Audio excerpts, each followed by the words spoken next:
और लोगों क्या हाल चाल। तो पिछली वीडियो में आपने देखा कि बांगलिंग का रूममेट उस पीले कलर के आदमी को मार देता है और आप आ गए। अब जैसे ही बांगलिंग का रूममेट गुस्से में उस पीले कलर के आदमी को मार देता है तो वहां पर वो डरने लगता है, लेकिन इतने में वहां पर बांगलिंग कहता है कि तुम डरो मत, इसे मैं ठिकाने लगा दूंगा, तुम यहाँ से चले जाओ। और भाई बांगलिंग का रूममेट चलता है तो वो बांगलिंग से कुछ बोलकर वहां से चला जाता है। अब इतनी बात बांगलिंग चलता है तो वो अपनी आध्यात्मिक शक्तियों मतलब की स्पिरिचुअल पावर से उस बॉडी को उठाने लगता है, लेकिन वहां पर बांगलिंग की स्पिरिचुअल पावर काम नहीं करती। हालांकि वो कुछ समय के लिए सोचता है कि उसकी स्पिरिचुअल पावर क्यों नहीं काम कर रही, लेकिन इतने में ही सिटुनान हमारे बांगलिंग से कह देता है कि शायद तुम्हारी स्पिरिचुअल पावर को किसी ने रोक दिया है, मतलब कि तुम्हें किसी ने पॉइजन दिया है जिससे तुम्हारा कल्टीवेशन तो ठीक से हो रहा है लेकिन स्पिरिचुअल पावर तुम्हारी नहीं बढ़ रही, इसलिए हमें इसका जल्दी से इलाज करना होगा, वरना आप मतलब कि वरना तुम स्पिरिचुअल पावर में आगे नहीं बढ़ पाओगे। अब इतने में बांगलिंग चलता है तो वो सोचने लगता है कि आखिर उसे पॉइजन किसने दिया है, लेकिन उसे संडाजू की याद आती है कि उसने मुझे कुछ गोली खवाई थी, तो शायद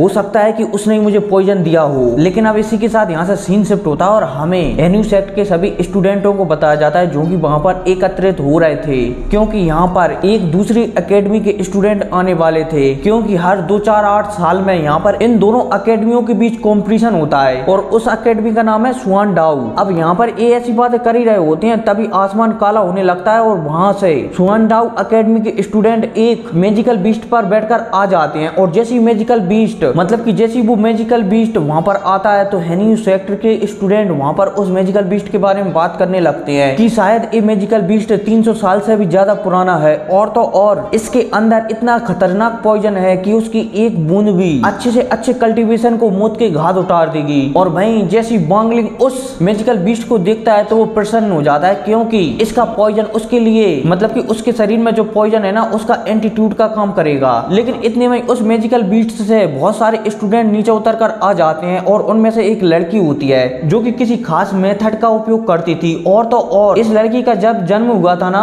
तो वो भी वाटर मतलब कि ऐसा कुछ था जिस वजह से ये लड़की हर किसी को अपनी ओर आकर्षित कर सकती है। और भाई जैसे ये लड़की यहाँ पर आती है तो सभी लोग इसकी ओर आकर्षित हो जाते हैं, लेकिन बांगलिंग इसकी ओर आकर्षित नहीं होता। और वहीं ये लड़की भी सोचती है कि ये लड़का मेरी ओर आकर्षित क्यों नहीं हो रहा, बल्कि ये तो सिर्फ फर्स्ट लेवल पर है फिर भी ये आकर्षित नहीं हो रहा। लेकिन इतने में वहां पर एनयू सेक्ट का मेन मास्टर आ जाता है और वो वहां पर दूसरी एकेडमी वालों से कहता है कि तुम्हें शायद आराम करना चाहिए। और वहीं दूसरी एकेडमी वाले चलते हैं तो वो उस मास्टर की बात मान लेते हैं और सभी के सभी बंदे आराम करने के लिए चले जाते हैं। लेकिन इतने में उन्हीं मास्टरों में से मतलब कि उन्हीं बुड्ढों में से एक बुड्ढा हमारी बांगलिंग से कह देता है कि तुम्हें इस मैजिकल बीस्ट का ख्याल रखना है। और वहीं बांगलिंग चलता है तो अपनी हाँ में सर हिला देता है। अब इसी के साथ सीन शिफ्ट होता है और हमें बांगलिंग को बताया जाता है जो कि उस मैजिकल बीस्ट को खाने के लिए एक हिरन को लाया हुआ था। और वहीं वो मैजिकल बीस्ट चलता है तो उस हिरन को खा लेता है, लेकिन हिरन के खाने के बाद वो मैजिकल बीस्ट बेहोश हो जाता है और इसी मौके का फायदा उठाकर बांगलिंग चलता है तो उसके दांतों से पॉइजन को ले लेता है। लेकिन इतने में वो मैजिकल बीस्ट होश में आ जाता है और वो हमारी बांगलिंग के पीछे पड़ जाता है। और वहीं बांगलिंग चलता है तो वो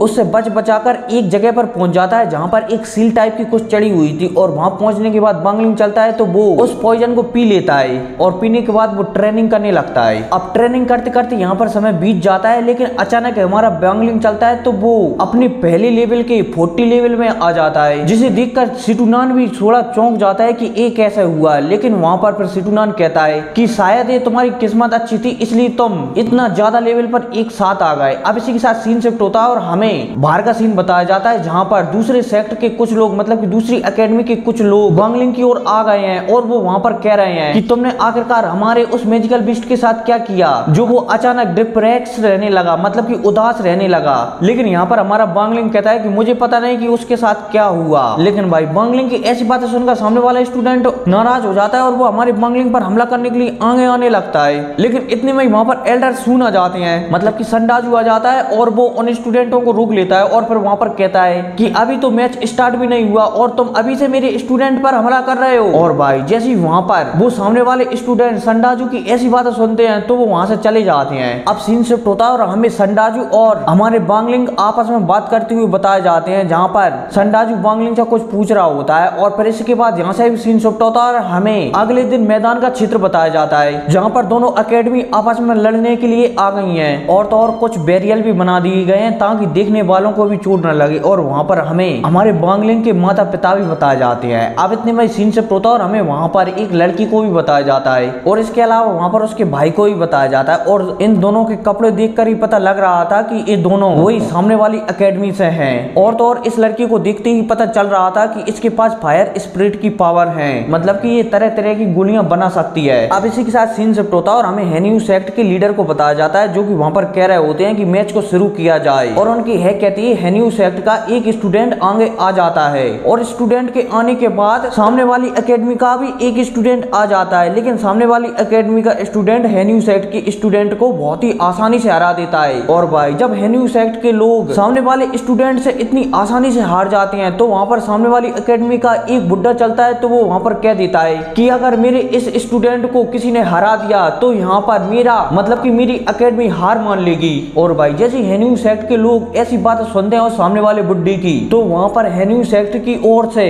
लू शेंग आगे आ जाता है और वो कुछ रेड कलर की शॉट बनाकर जू पेंग मतलब कि सामने वाली एकेडमी के स्टूडेंट पर हमला कर देता है। और भाई जू पेंग चलता है तो वो बहुत ही आसानी से हेन्यू सेक्ट के स्टूडेंट का अटैक रोक लेता है, लेकिन अब इतने में जू पेंग चलता है तो वो कुछ शॉट बनाकर हेन्यू सेक्ट के स्टूडेंट पर हमला कर देता है और वो एक ही हमले में हेन्यू सेक्ट के उस स्टूडेंट को हरा देता है। लेकिन अब इतने में जू पेंग चलता है तो वो कुछ शॉट को बनाकर वहां पर शूट कर देता है जहां पर हेन्यू सेक्ट के देखने वाले लोग आए थे, मतलब कि इस मुकाबले को देखने के लिए आए थे। और वहीं जू पेंग के अटैक से वो सामने वाली सील क्रैक हो जाती है और वो शॉट वांग लिंग के माता पिता में लगने वाली होती है, तभी वहां पर वांग लिंग बीच में आ जाता है। और फिर क्या इसी बीच में आने के साथ साथ ये एपिसोड भी खत्म हो जाता है। तो मिलते हैं अगली वीडियो में, तब तक टेक केयर एंड